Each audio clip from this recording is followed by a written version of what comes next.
વિશે પૂછીશ। મનોરથ ભાવ કે વિચારનો તરફ મનનો ભાવ।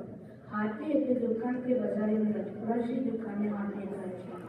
હાથી મનોરથ દિવાળીના દિવસોમાં થાય છે। દિવાળીના દિવસોમાં હાથીની સુંદર ભાવનાત્મક સજાવટ કરવામાં આવે છે। હાથીમાં સોનાના તાજો હોય છે। શ્રી કૃષ્ણ અને સખા મંડળી સાથે અલગ અલગ દુકાનો સજાવતા હતા। સૂકા મેવાની દુકાન, ફળ અનાજની દુકાન, દૂધ ગળની દુકાન સજાવીને વેચતા હતા। યશોદાજી મંદિર દુકાનમાં બેસતા હતા।